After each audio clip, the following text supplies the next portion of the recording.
These attacks are having a big effect here in the Bay Area. Fremont is home to a neighborhood. It's known as Little Kabul, which is one of the largest Afghan communities in the country.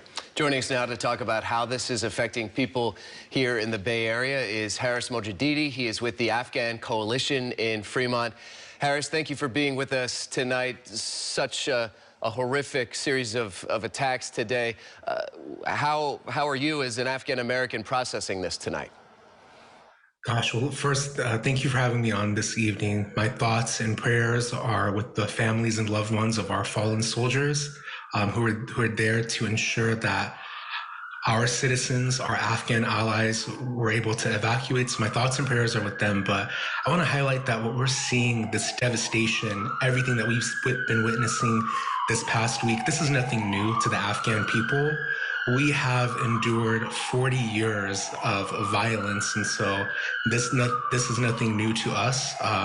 But we're, finally there's spotlighting what has been going on for, again, 40 years. But for our community, if I can just say, the past 10 days have been so long, difficult. Many of us, including myself, we have loved ones back home who we're trying to help rescue through any means possible. We're reaching out to congressional offices, to NGOs, other nonprofits, and it's extremely difficult to process. And what I also want to add to is, in addition to the fear and uncertainty for our loved ones, the community back here in the Bay Area, we, many of us, we are the children of refugees. I know for me, my parents fled back during the Soviet invasion, and what I can only describe as we're experiencing a collective trauma. That same pain that happened 30, 40 years ago, it's been reignited within us. And so there's a lot of stress, a lot of desperation, a lot of hope.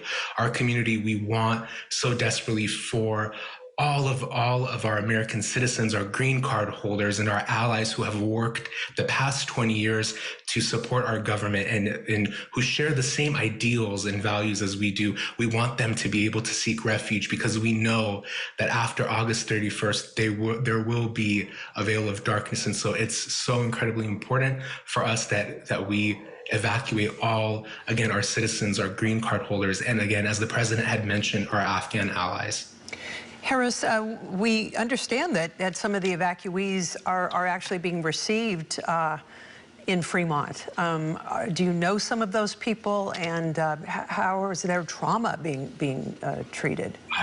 Yeah, so I think our community, as we start to, as these refugees begin to resettle in the United States, we're going to be witnessing it in different waves. The folks that were approved for their SIV visas before, they have arrived, but we will begin receiving thousands of refugees in the coming months. And what we're doing as a community is we're seeing so many nonprofit agencies, local governments, county governments come together to provide the support. But what I will say about the trauma is these folks have, in the last week, right, they have been living in these awful conditions, right, with uncertainty. When people have been lining up at the airport in Kabul, they have been attacked by Taliban soldiers. They have been threatened. So there's been a lot of trauma. There's been a lot of pain that they've been witnessing, right? That fear of what happens if I go. And I know for me too, I have family members who we have tried to get to the airport, but there's so much uncertainty. The roads remain blocked. And again, just that immediate trauma,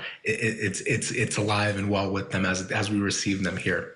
The president today was resolute, defending his decision to pull troops out of Afghanistan. Do you agree with the U.S. position to no longer have a presence in that country? And what do you think that means for the people of Afghanistan moving forward?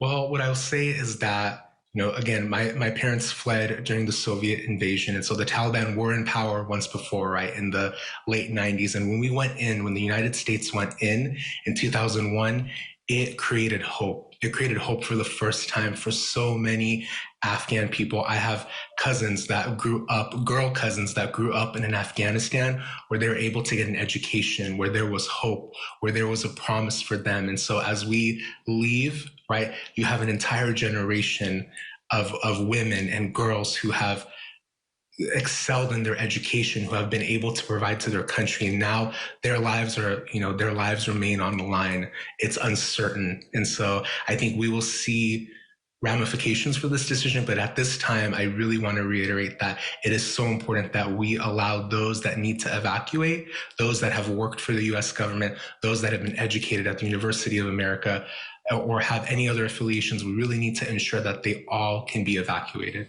All right. Yes, indeed. Girls and women in that country facing a very uncertain future, as well as the rest of the population. Thank you so much for speaking with us, Harris Mojadedi, with the Afghan Coalition in Fremont. Good evening.